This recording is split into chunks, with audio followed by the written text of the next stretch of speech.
Bonjour, je m'appelle Raphaël Génaud. Je fais une thèse aux arts et métiers et je réalise ma thèse plus spécifiquement dans le laboratoire d'études de microstructure et de mécanique des matériaux, le LEM3 à Metz.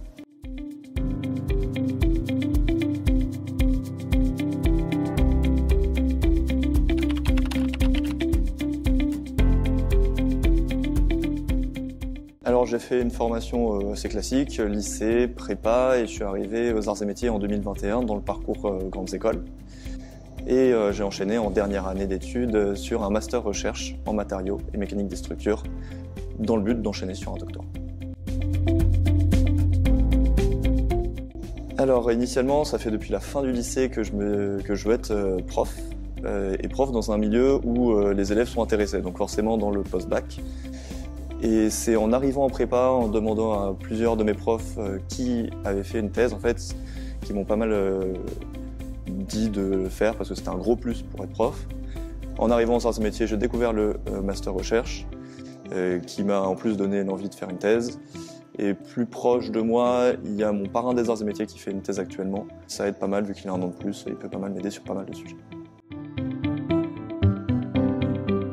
Alors, mon travail de recherche consiste à substituer des alliages courants utilisés dans l'industrie pour les remplacer avec des alliages qui ont les mêmes propriétés mais qui sont mieux au niveau écologique, éthique et économique. Donc pour ça, j'utilise un nouveau type d'alliage qui a été découvert il y a 20 ans.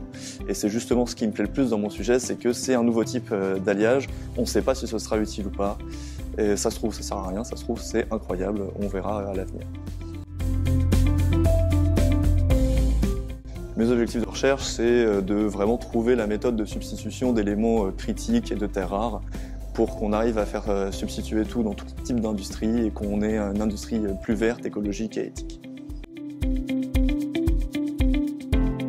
Donc les obstacles que j'ai rencontrés, c'est pas mal d'obstacles pratiques, de comment est-ce qu'on veut faire des essais, sur quel type d'alliage, comment créer nos alliages pour être sûr que ça marchera. Et pour ça, chaque fois que je suis bloqué, je fais pas mal de bibliographie pour m'inspirer des travaux qui ont été faits avant moi. Alors oui, il y a mon co-encadrant en fait, qui encadre ma thèse avec mon directeur, qui lui a soutenu sa thèse en 2020, qui est le prédécesseur de ma thèse en fait. Et on a des personnalités qui matchent très bien, on a plein d'idées tout le temps ensemble. Et du coup, c'est ultra inspirant et chaque fois que je suis bloqué, on se met tous les deux à brainstormer et on avance très vite et on a plein d'idées très vite. C'est super inspirant. Avoir un doctorat pour le parcours professionnel, ça montre de savoir gérer un projet de A à Z. Là, je suis vraiment le pilote pendant 3 ans, même si on m'encadre. Et le côté arts et métiers, c'est très agréable parce qu'il y a énormément de labos. Ça fait quand même un très gros réseau et on peut interagir avec plein de personnes différentes qui n'ont pas forcément le même point de vue et donc m'aider à avancer plus loin. Alors de base, je fais un doctorat pour être professeur, mais maintenant que j'ai fait arts et métiers et que je connais un peu le monde de la recherche, je me ferme pas de porte. Si l'enseignement que je viens de commencer me plaît, je peux partir là, sur ce niveau-là totalement. Je peux très bien être ingénieur si en fin de compte la recherche ne m'a pas plu, ou continuer dans la recherche académique, un peu comme ce que je suis en train de faire actuellement en maître de conf.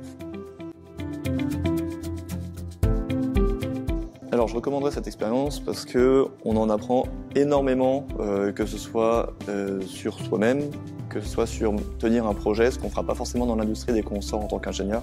Et en plus, en fait, il y a énormément d'élèves qui sont intéressés par la recherche mais qui ne savent pas ce que c'est. Et donc je vous encourage au moins de vous informer, de vous rapprocher dans les labos de vos campus pour apprendre un peu ce que c'est, parce que ça se trouve ça vous intéressera. Enrichissant.